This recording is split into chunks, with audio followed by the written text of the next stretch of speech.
High বন্ধুরা, Jhuma Bengali kitchen থেকে YouTube চ্যানেলে তোমাদের সকলকে স্বাগত জানাই। আজ আমি বানাবো ভাপা পিঠে। দেখো, আমি এখানে 1 গ্লাস গরম জলের মধ্যে হাফ চামচ মতো লবণ দিয়ে এইভাবে জলটা মিলিয়ে নিলাম। আর নিয়েছি একটা নারকেল। নারকেলটা ফাটিয়ে হাফ মালা নারকেল আমি এইভাবে কুড়িয়ে নেব। আর এদিকে চালের গুঁড়ি নিয়েছি। আর এইভাবে হালকা গরম জলে ছিটা ফোঁটা দিতে দিতে বারে বারে এইভাবে মেখে নিতে হবে। এইভাবেই মাখতে হবে যাতে চালের গুঁড়োটা একেবারে ঝুরঝুরে মতোই থাকে। ডলা হয়ে গেলে কিন্তু একেবারেই পিঠে বানানো যাবে না। আর একদিকে দেখো, একটা পাত্রে গরম জল বসিয়ে দেওয়া হয়েছে। নারকেলটাও পুরো কুড়িয়ে রেডি করে নিয়েছি দেখো।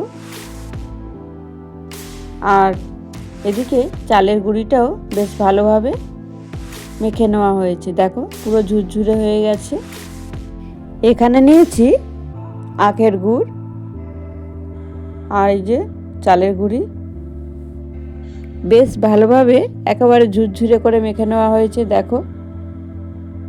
আর এদিকে একটা ফুটো গামলা এইভাবে বসিয়ে দিয়েছি। আর এর মধ্যেই পিঠেটা আজকে বানাবো, ভাপা পিঠে। এইভাবে বসিয়ে দিয়ে উপর থেকে বাটিটা নামিয়ে নিলাম। এবার একটা ঢাকনা দিয়ে 10 মিনিটের জন্য ঢেকে দিলাম। ঠিক আবারও এইভাবে বাকি পিঠেগুলো বানিয়ে নেব।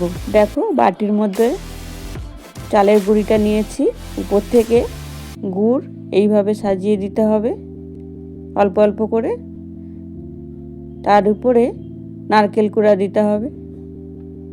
নারকেল কুড়াটা দিয়ে তার উপর থেকে আবারও একটু হালকা করে চালের গুঁড়ি এইভাবে দিতে হবে।